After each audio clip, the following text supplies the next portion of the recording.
left school in May 1973.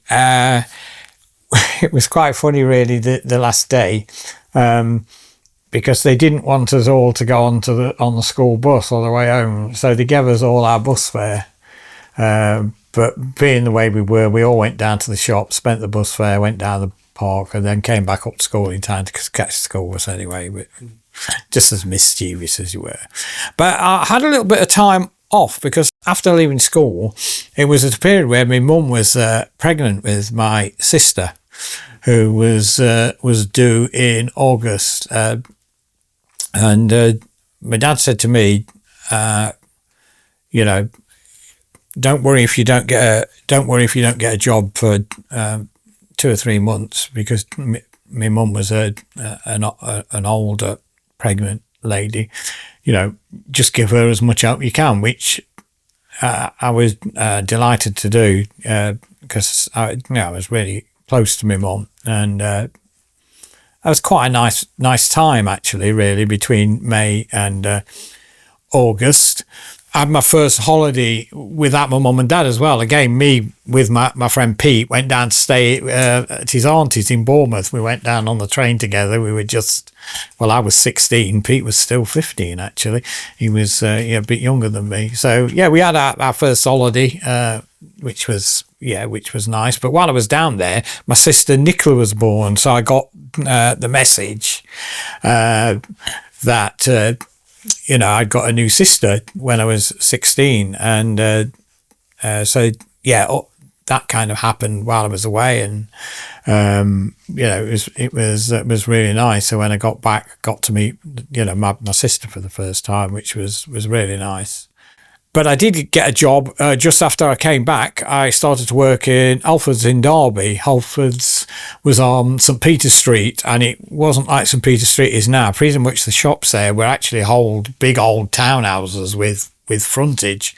I didn't like the job very much. One of the things, we used to have delivery of bikes every week, and you literally had to carry them up 3 flights of stairs. I mean, house stairs, that's what they were, not warehouse stairs, or these were literally just house stairs.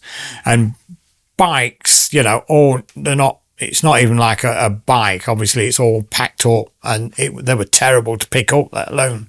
And I used to hate that. And bikes, as I say, back in the time, were a lot heavier than they are now. That was one of the part of the jobs I had. And I always remembered the guy who was the manager, big guy.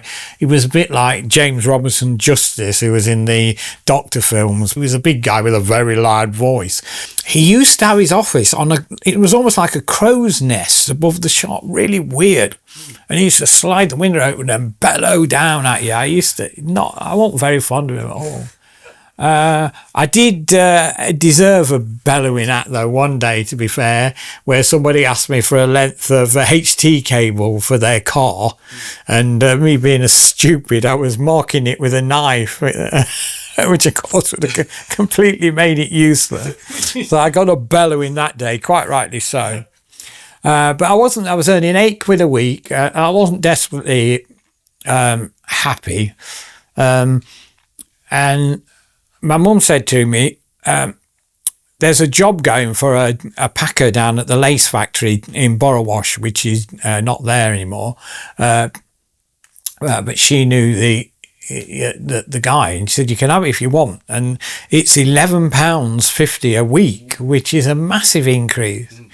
So I handed in my notice at Halfords, and I went there, and it was absolutely horrendous. Really? I hated it. I felt I was in prison. And I came home for my lunch because it was in Borrowash. There was a lot going for it.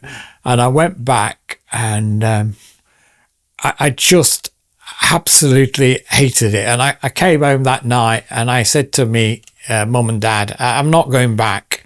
And my dad was like, are you flipping well all? And I said, no, I'm not. I can't go back. And my dad had a wonderful work ethic. He worked hard all his life. He worked shifts. Everything he had, he earned, my dad. And work ethic was his big thing. And usually with me dad, he used to say, this is happening, and he'd stick his heels in and that were that. And I was really worried I wasn't going to win this argument either.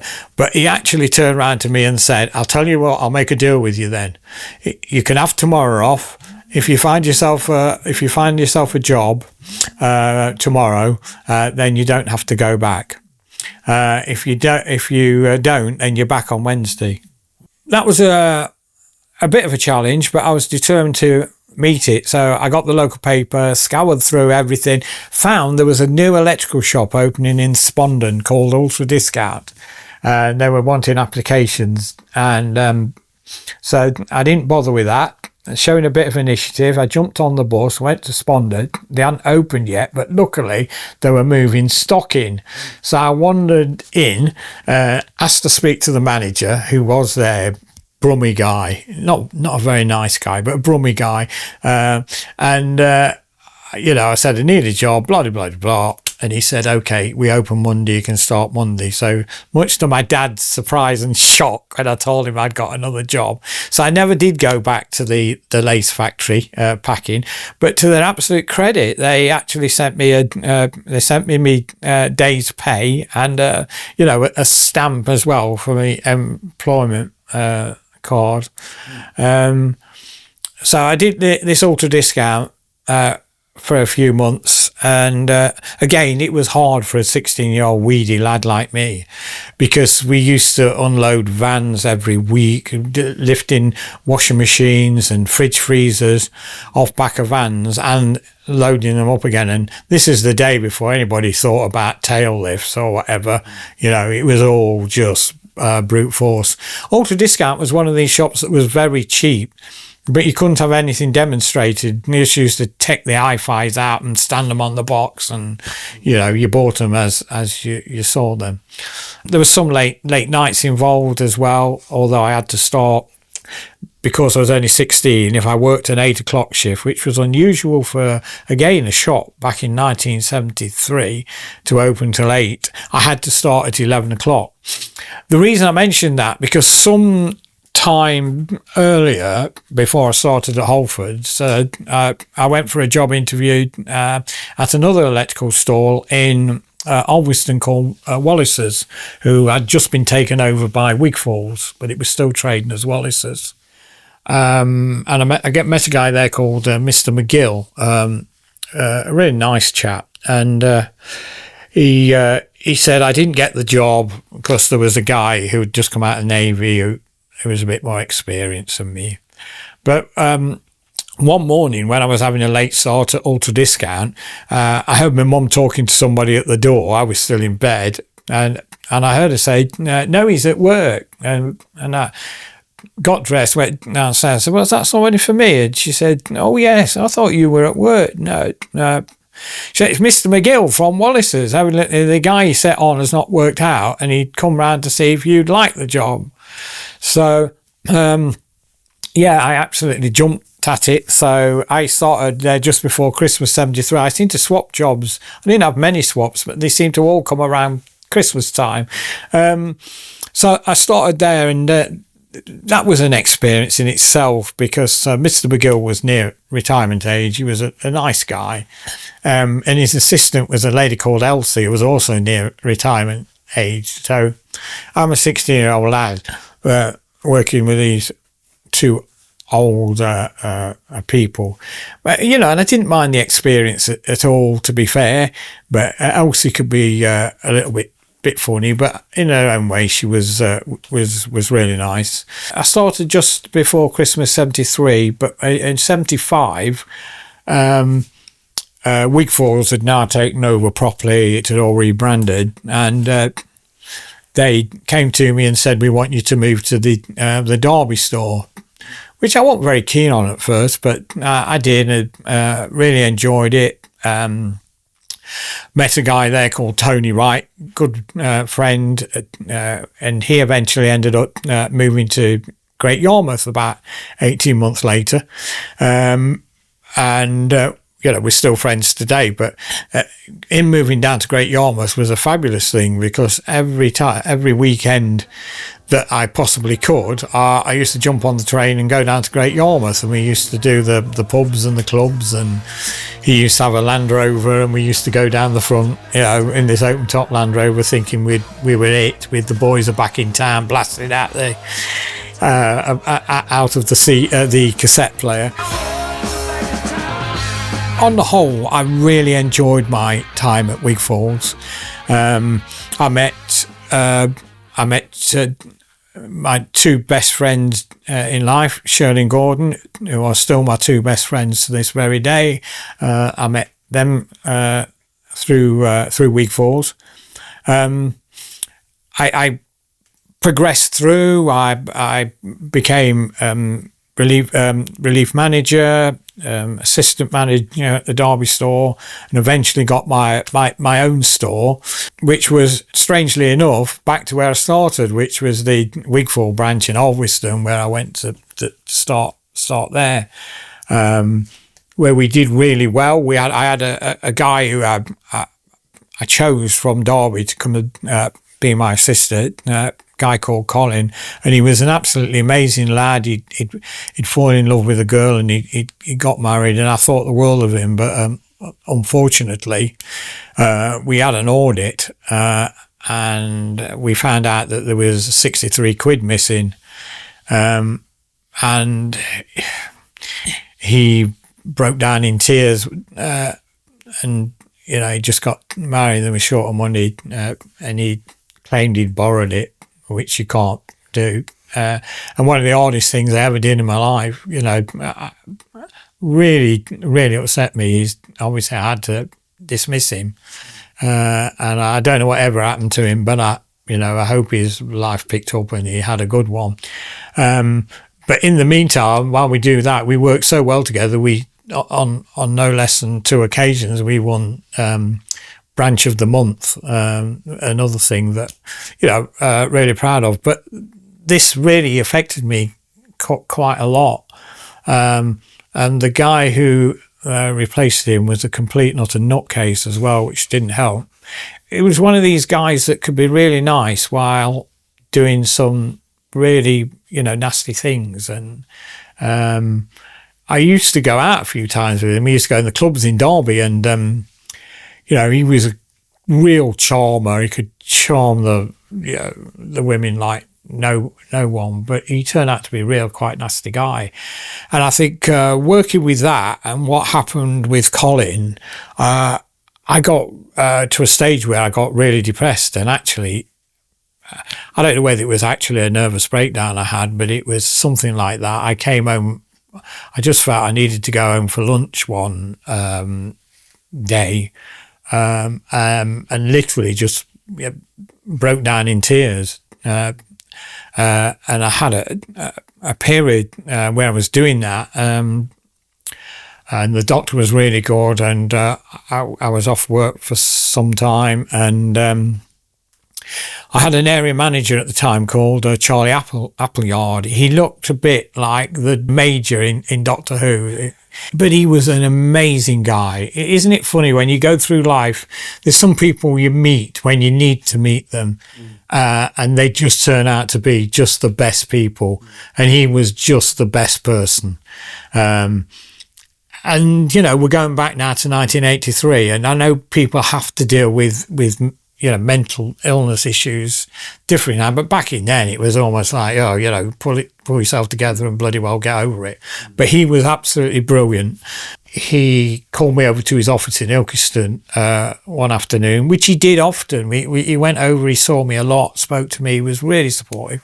But he said, I want, are you anywhere near coming back? And I said, I'm certainly getting there. He said, right, I want to put a proposal to you.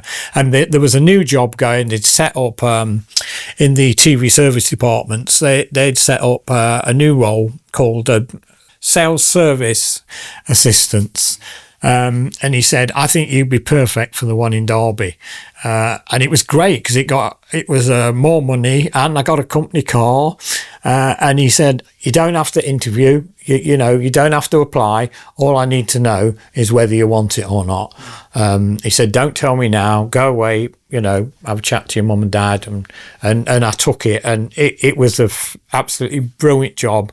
Met lots of great people there, people like my mate Andy, who he's still a mate, but also I met a lady called Joyce. The people who actually were on the telephones answering the calls, there was Joyce, Christine and Wendy, and then Helen. They were all brilliant people. Joyce's husband was a guy called Dave who played in a band. He just packed up playing with a band, and it's the same time pretty much as I decided to go mad and buy some DJ gear, and we became the best of friends. He ended up being involved with My Little Mobile Disco. I went there. Eventually they sold the service operation to Granada, so lots of people sadly lost their jobs. But again, Charlie Appleyard said to me, we're opening a new superstore in Derby. I'd like to keep you on. It was just like, a sales assistant, working with a guy called Dave, who I knew quite well and I liked. I did that, and I was there until December again of 1987, when the rumours started to circulate that the Wigfords were about to be bought out by Dixon's, who were the Currys group. And it was fairly certain, and it turned out to pass, that they were just going to buy all the Wigfords branches and close them, and pretty much everybody were going to lose their jobs. In the meanwhile, I'd got my bus licence. I'd always had this crazy idea that I'd like to drive a coach, but I couldn't afford it. It was about 350 quid, but my Auntie Ethel, who we'll no doubt talk about, said to me, look, if you want to do it, Jeff, I'll give you the money. And I said, well, you're not going to give me the money. If you want to lend me the money, that's fine, but I will make a direct debit or standing order, whatever it was, and I'll pay you the money back. Because I didn't want the fact that, I owed her money to come between our fabulous relationship, which is what I did. So I got me coach licence, and then my brother-in-law Pete was, again, he's featuring a lot, isn't he? He was working at Trent, so he got me an interview there, and I then went to Trent Buses, driving buses. If I'm absolutely honest, I thought it was dreadful. I didn't really enjoy it at all, but it was decent money at the time.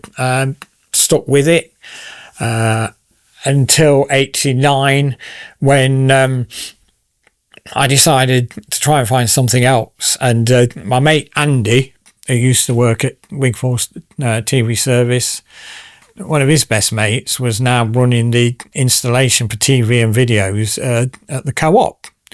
And he said, give him a bell, tell him I've sent you, because he's wanting an installer.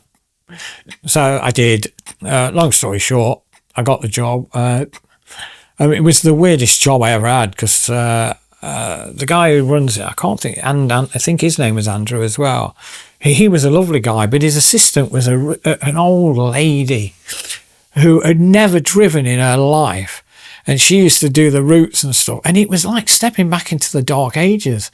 The other installer got dragged over the coals for not saying good morning in the right way to the manager of the Co-op store in Derby. It was absolutely balmy. I got really sick of this old woman, I'm sorry to be disrespectful, who used to be screaming constantly down, because it was amazing back in the day, we actually had a radio in the car. Where are you? What job are you on? You should be here by now. And remember, she'd never driven. She got no concept. she thought if you got a job in Chelliston, in 5 minutes you'd be installing something in Allestree, and drove me mad. So eventually one day because I've always been big on customer service. One customer spent a lot of money. They'd bought a hi-fi, a telly, a top-of-the-range video, and they wanted the video to play through the hi-fi. They'd spent a lot of money. I fixed it all up for them. They were really wonderful. Gave me a little tip, sent in a nice letter. But when I got back to my car, this thing was jumping off the seat. Where are you? How long have you been in that job? And I thought, I've had enough of this. And so anyway, I was a bit mad, but I'd seen an advert in the Derby Evening Telegraph that Trent buses, where I'd just come from, were setting up a contract rota where you weren't doing service buses, you were just working contract work. Contract work is like doing school runs, doing work services, Tesco as the free buses, that sort of stuff. I thought, that'll suit me better. But I rang up Ivy at Trent, absolutely fabulous sort of woman. She said, I'd have you back tomorrow. But I've asked Peter Wood, there was the big boss there, and he won't have people back. Once they've left, they're not coming back. Anyway, I wrote a letter to him and copied in the managing director and said, look, this is, the position is ridiculous. I've got a license, I've got a clean record. Anyway, long story short, he changed his mind, and I went back and went on this contract rota, which I was absolutely right. I really enjoyed it. That was absolutely sort of brilliant. And I stayed with Trent Barton until 2008, but back in 1997, while I was still at Trent Barton, I got a real bad case of sinusitis on 2 occasions, and it turned into ME, where I became really quite poorly. Was quite poorly for quite a long while, actually.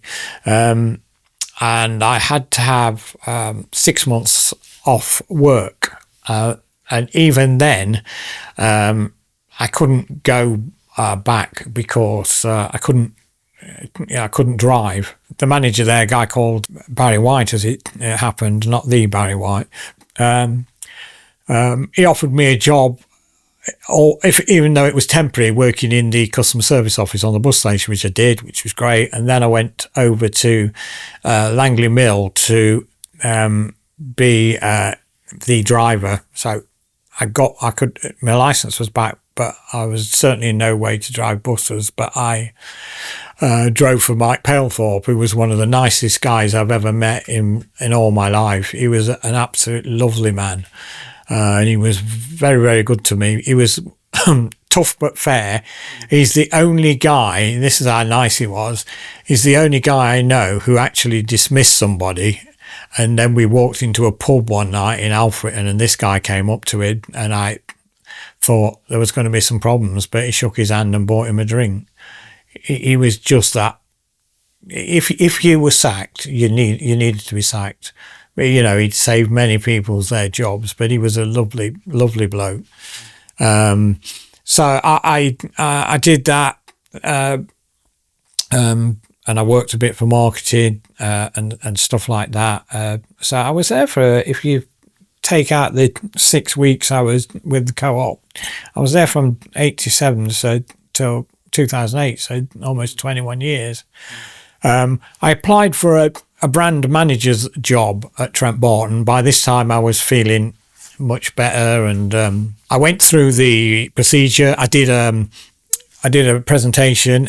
Everybody said it was amazing. It was the talk of Trent Barton, but I didn't get the job. And I went to see the big boss. He called me in before I knew I wasn't got the job. And he said, I'm not giving you this brand manager's job, Jeff. I said, fair, okay, fair dues. Can I ask why? He said, yeah, I can tell you why. Because he said, I don't think you're the sort of guy who would go into the canteen and tell somebody to get there off their effing backside and get the bus out. And I said, his name was Jeff as well. I said, you know what, Jeff? You're absolutely right. Because if that's the way you feel that you need to be treating your staff, then me and you ain't on the same wavelength. And I thought, it's time for me to go. So I literally, just on a whim, applied to DHL, got a call back immediately. It was the first time a mobile phone had ever rang in my car, and it was DHL. Said, can we do a telephone interview with you? I thought, no, not now. Give me time to get home. Anyway, they offered me a job. I went down to have a look at the job. It was what they call front line. They're the people you ring if you've got a problem with your parcel. So, they're the people that they will sort it out. So they took loads of calls. They're the ones that got all the abuse, if there was. In actual fact, I didn't like the idea of that at all. But I quite like the idea of DHL. And I settled back down in Trent. I thought I'll maybe I'm a bit hasty, because again, I got some good mates there. Nigel, the graphic designer, again, another wonderful, wonderful guy who sadly died all too early, but what a guy he was. It came to Christmas Eve. They'd given me a starting date at DHL, and I thought, you know what, I must give them a ring back and tell them I'm not starting and be fair, because I was still edging my bets. I came to Christmas Eve and I thought, no, that's it. I'm going to stay at Trent. And I went in to see my boss, Mark, and I said, look, I've decided to turn the DHL job down. I'm going to stay, Mark. And he was just an idiot.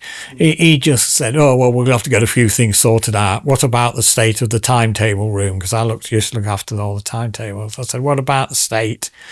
And he said, it's an absolute disgrace. I said, come on then, let's go and have a look now. Anyway, long story short, the mess in there was to do with the people who did the timetables on the roadside. So I went round, everything was labelled. So I went to the door. After we walked round, I said, yeah, and your comments are? And he went, oh, yeah, I'm sorry, I was a bit hasty. Anyway, I was furious. I drove home that Christmas Eve. And as I drove home, I got more and more angry.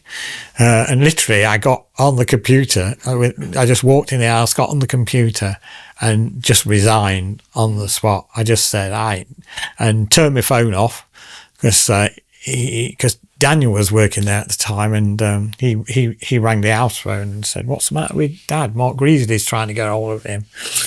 And Margaret was like, what have you done? You've just quit your job on Christmas Eve. Are you completely mad? Anyway, I rang DHL to say, I think I'm going to need this job. But in the meanwhile, the girl I spoke to, she said, before I ever had a chance to say, she said, I've got another job that might interest you in customer claims. Do you want to come down and meet the team? So I met the team, and I loved that much more. It was still hard. It was still, but I really got on well, and I stayed there for about 5 months in domestic customer claims. And I met a guy, still a friend to this day, Peter. In fact, I trained him. He came after me, but we got on really well. And they have a thing called Premier Customer Service, which look after the top 70 big customers around the world, massive, high-end spending customers. And there was 2 jobs going there. Me and Pete said, shall we apply for it?